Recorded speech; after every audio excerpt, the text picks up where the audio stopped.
Ya pemirsa, janggalan dalam kematian Arya Daru Pangayonan tak kunjung tersingkap di ranah hukum. Istri mendiang Arya Daru Pangayonan akhirnya memilih mengungkap sisi lain kematian sang diplomat muda. Berikut perbincangan eksklusif jurnalis senior Lukman Hanafi dengan Meta Ayu Puspitantri, istri mendiang Arya Daru Pangayonan. Ini saya bersama Mbak Meta Ayu Puspitantri ya. Ini sebagai istri almarhum Arya Daru. Saya akan ngobrol-ngobrol untuk bertanya langsung dan klarifikasi seputar isu-isu yang mungkin sekarang menjadi liar, bahkan masalahnya yang inti malah masih menjadi misteri. Oke, Mbak sudah plong sepertinya, sudah speak up. Oke. Mbak, ini saya mau tanya aja, banyak orang bertanya nih mumpung saya ketemu Mbak Pita. Apa sih Mbak sebenarnya yang di sekarang masih sama Mbak itu masih mengganjal dengan yang terjadi dengan cobaan dengan suami Mbak? Iya, ada apa kita? Satu pertanyaan itu yang mungkin bisa menjadi banyak pertanyaan lainnya. Ya. Jadi berarti apa yang kemarin sudah dipublish Mbak masih nggak percaya gitu ya? Iya. Kalau terkait yang apa sih pengiriman amplop ya, yang ada simbol-simbol itu sebenarnya itu kan hasil amplop, tapi Mbak masih terganggu apa enggak sih? Gitu. Apa mengganjal ya? Mengganjal. Mengganjal ya. Karena biasanya kalau saya sebagai ibu yang berkutat di toko alat tulis anak-anak, itu bentuk seperti itu tidak umum. Oke. Iya, bentuk gabus seperti itu. Biasanya kalau yang kita beli langsung ada di toko alat tulis yang biasa saya datangi, itu biasanya yang bulat-bulat saja. Oke. Saya pikir saat menerima pertama itu, kiriman itu dari temennya anak saya yang bertujuan untuk menghibur anak saya. Tapi ternyata bukan gitu. Jadi masih bertanya-tanya siapa yang mengirimkan. Oh, jadi sampai saat ini pun belum ada yang Oke. Nah, kalau terkait itu Mbak, yang makam katanya sempat mungkin diacak-acak atau diganti bunga atau apa, itu memang pernah ada? Pernah ada. Dan sampai sekarang nggak tahu juga siapa yang... Nggak tahu. Nah, setelah Mbak ini kan ada makam, ada chat, Mbak udah konfirmasi semua, artinya ini tidak ada yang mengada-ngada ya itu. Iya. Nah Mbak, yang saya akan tanya itu, Mbak setelah polisi dengan timnya apalah itu gabungan dengan waktu itu publis tentang hasil pemeriksaan dan penyelidikan mereka, apakah setelah itu ada misalnya pemberitahuan Mbak ini loh hasilnya atau apa gitu, pernah ada nggak sampai sekarang Mbak? Dari pihak berwajib, dari Polda Metro?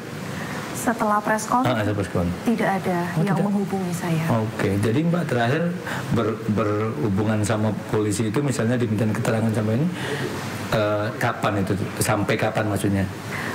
Terakhir saya dihubungi oleh penyidik itu 1 hari sebelum memaparkan hasil penyidikan dengan keluarga. Oke, baik, setelah itu belum ada lagi ya? Belum ada. Oke, mereka entah itu ada tim gabungan polisi, ada psikolog dan macam-macam, mereka akhirnya menyimpulkan yang seperti saya tanya tadi, Mbak nggak percaya ya, yang tidak melibatkan orang lain gitu. Pernah nggak Mbak ketika sebelum diumumkan Mbak ditanya tentang keseharian atau apa ini suami itu sama polisi? Kan mereka ngasih kesimpulan nih, biasanya kesimpulan itu kan tanya orang terdekat, termasuk ada istri, ada siapa. Pernah Mbak ditanya itu sebelum mereka akhirnya publish tentang penyebab itu? Kalau dari psikolog kepolisian pernah ditanya keseharian suami. Oke. Tapi Mbak tidak pernah menyangka bahwa Mbak juga ikut diperiksa, tapi hasilnya keterangan seperti itu. Menurut Mbak beda dengan yang Mbak ini? Iya, beda. Ada ketika hasilnya kan kalau nggak salah kenapa diputuskan kenapa disimpulkan itu meninggal tidak melibatkan orang lain gitu ya, itu kan salah satunya adalah ada email yang apa sih katanya ke badan apalah kejiwaan apa saya kurang tahu namanya itu di 2013 terus ternyata 2021. Tapi Mbak kan sebagai istrinya nih, sejauh ini memang pernah suaminya curhat-curhat dengan sesuatu yang mungkin berat banget gitu? Pernah nggak sih Mbak? Enggak ya. Enggak ya. Menurut Mbak sendiri, Mbak pasti lebih paham daripada orang lain. Boleh ceritain Mbak sebenarnya suami Mbak itu sebenarnya versi Mbak itu seperti apa? Kok sampai sekarang itu kok kayaknya bahkan sampai lama loh orang menunggu SPK Mbak, kayaknya kok nggak ikhlasnya terlalu dalam banget gitu. Sebenarnya apa sih Mbak boleh tahu? Suami saya orang baik. Oke. Sangat sayang dengan keluarga. Jujur.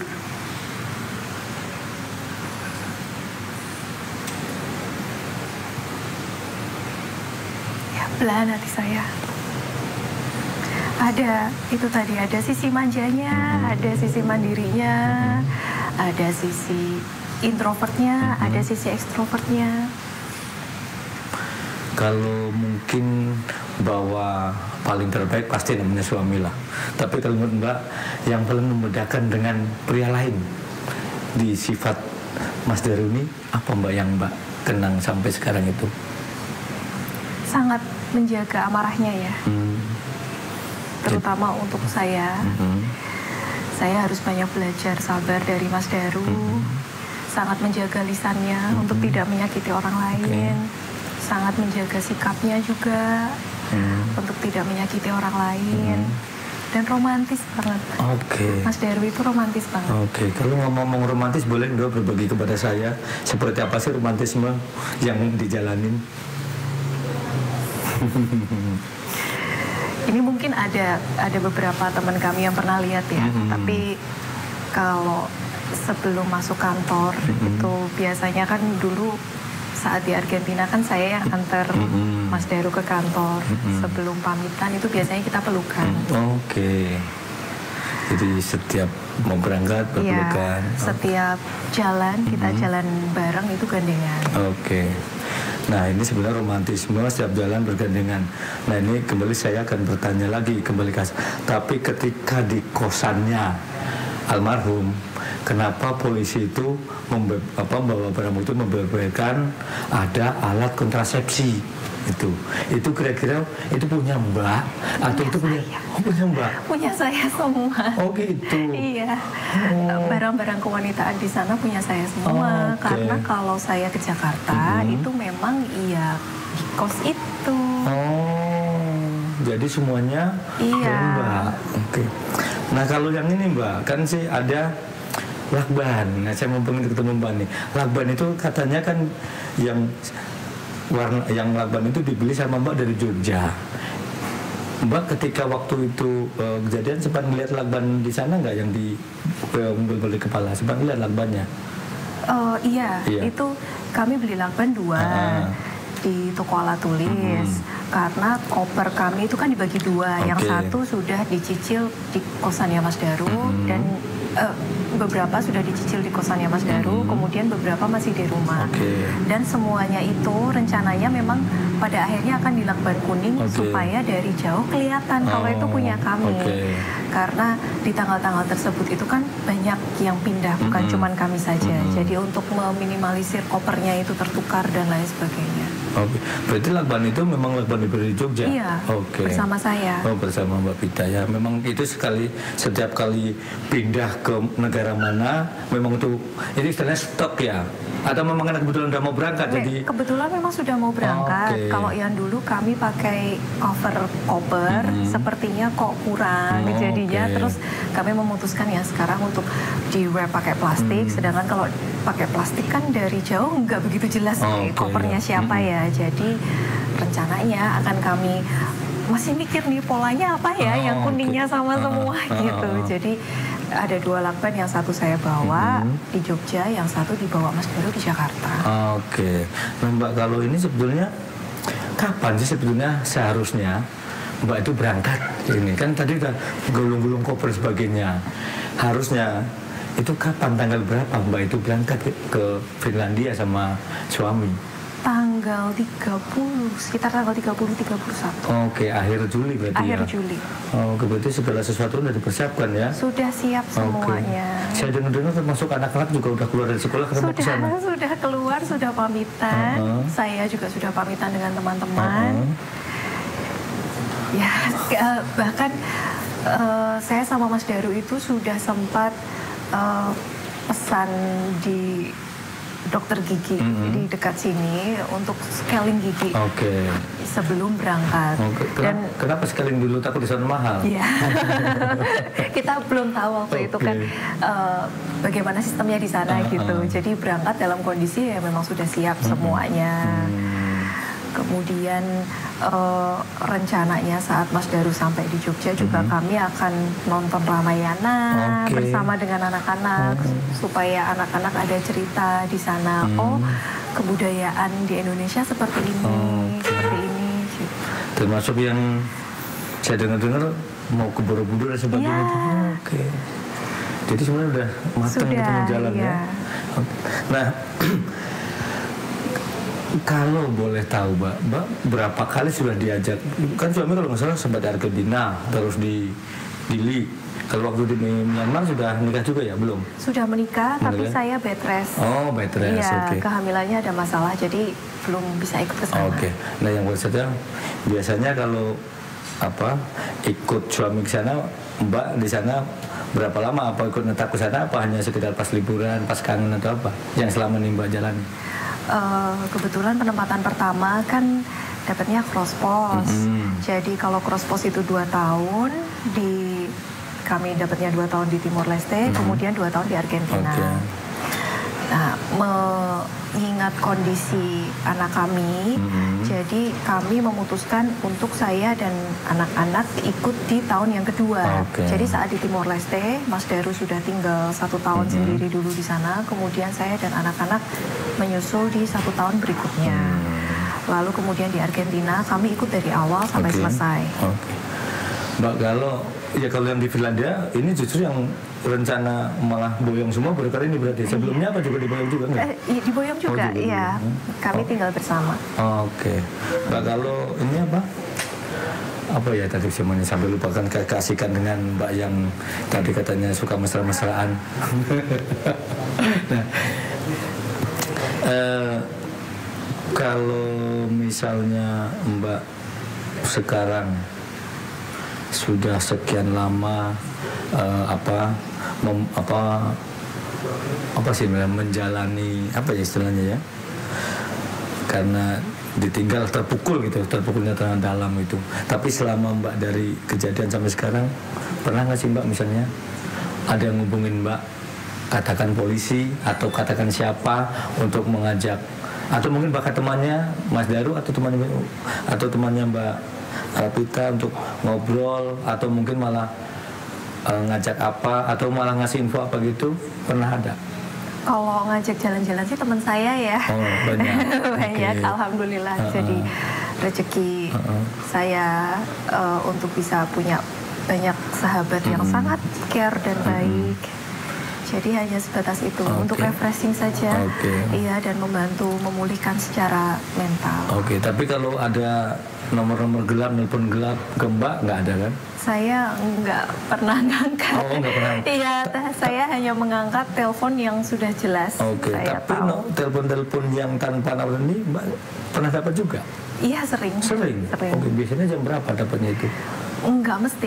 Malam pernah, pagi pernah. Ada yang di waktu-waktu yang menurut Mbak nggak masuk akal? Ada? Pernah? Iya, malam pernah, iya. Cuman saya kurang hafal, karena kan kalau sudah malam waktunya istirahat, handphone tuh jauh gitu.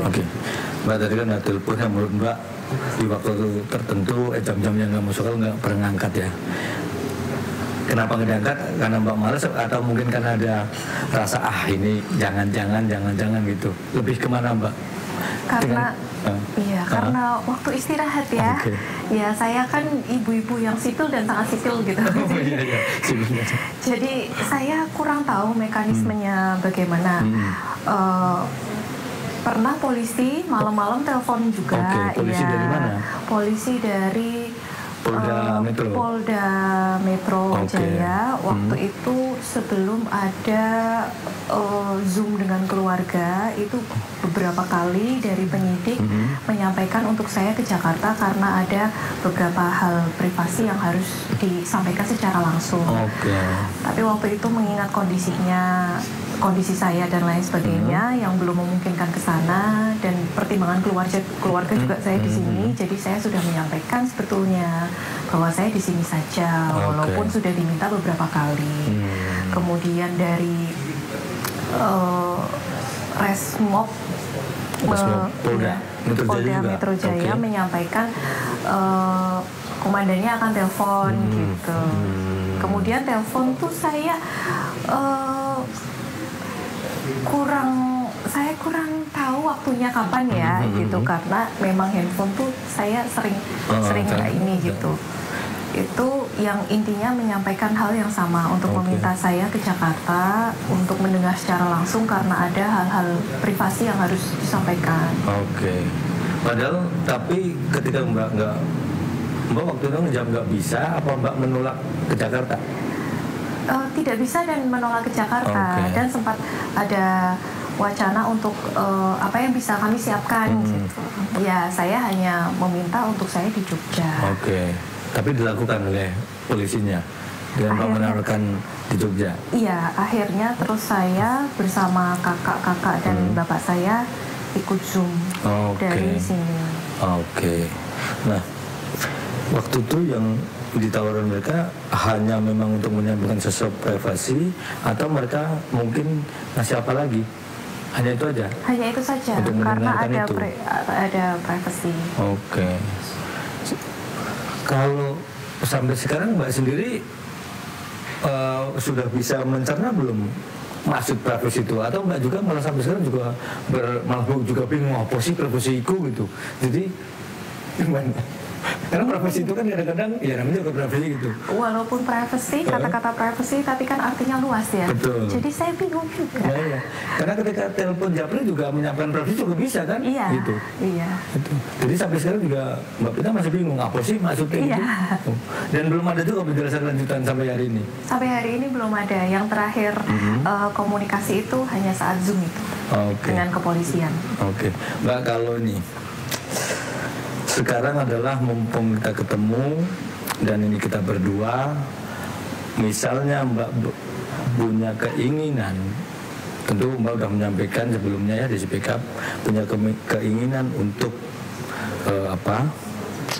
kepada siapapun lah, mungkin kepada polisi terutama yang mungkin pernah menelpon Mbak, atau kepada menteri sebagai Menlu itu, atau mungkin kepada presiden, kira-kira Mbak apa sih yang akan disampaikan dengan sangat berharap kepada mereka-mereka yang punya kuasa dan kewenangan ini?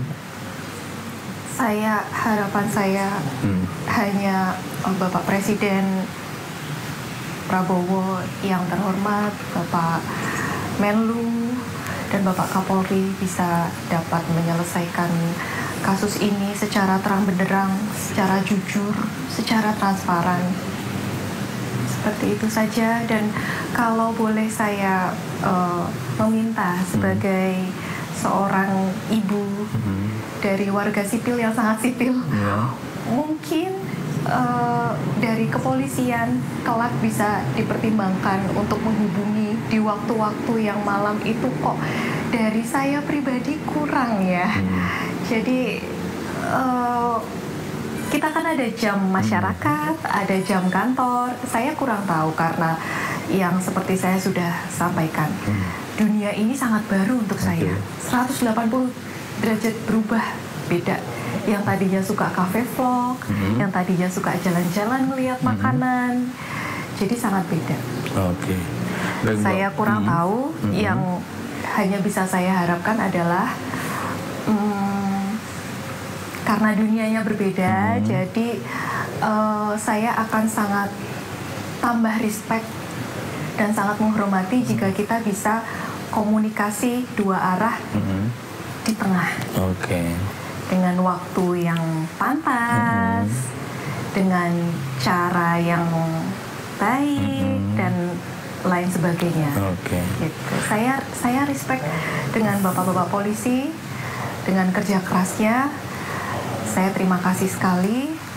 Saya hanya kalau boleh memohon, lagi-lagi sebagai ibu, sebagai warga sipil, mungkin bisa dipertimbangkan ke depannya untuk